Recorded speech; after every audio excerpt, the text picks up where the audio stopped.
Parliament തെരഞ്ഞെടുപ്പ് കാലത്ത് 35 ദിവസം CAA കുറിച്ച് മാത്രം പ്രസംഗിച്ച പിണറായി വിജയൻ ഇപ്പോൾ CAA എന്നും മിണ്ടുന്നില്ല.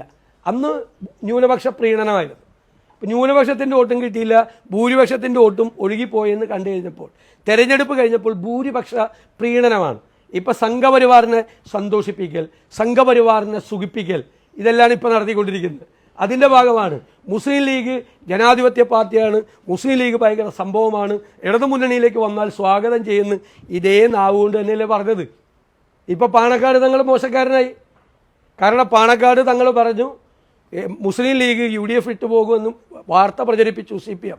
അപ്പോൾ പാണക്കാട് തങ്ങൾ ഒറ്റ വാചകത്തിൽ മറുപടി പറഞ്ഞു. എന്താ മറുപടി പറഞ്ഞത്? UDFൽ നിൽക്കാൻ 1000 കാരണങ്ങളുണ്ട്, LDFിലേക്ക് പോകാൻ ഒരു കാരണം പോലും ഇല്ല എന്ന ഉറച്ച നിലപാടെടുത്ത്. അതിൻ്റെ അസ്വസ്ഥതയാണ്.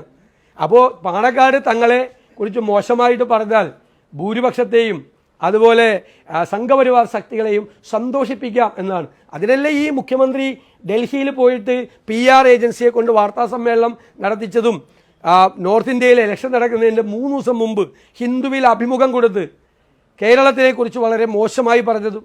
അതിനല്ലേ പറഞ്ഞത്? അത് തന്നെ ഇപ്പോഴത്തെ രാഷ്ട്രീയം അതാണ്. അത് എപ്പോൾ മാറുന്നു എന്ന് നിങ്ങൾ നോക്കിയിരുന്നാൽ മതി. ഓന്തിൻ്റെ നിറം മാറുന്നത് പോലെ CPMൻ്റെയും പിണറായി വിജയൻ്റെയും രാഷ്ട്രീയം മാറിക്കൊണ്ടിരിക്കുകയാണ്. ഓന്തിൻ്റെ നിറം മാറുന്ന വേഗത്തിൽ നോക്കിയിരുന്നാൽ മതി.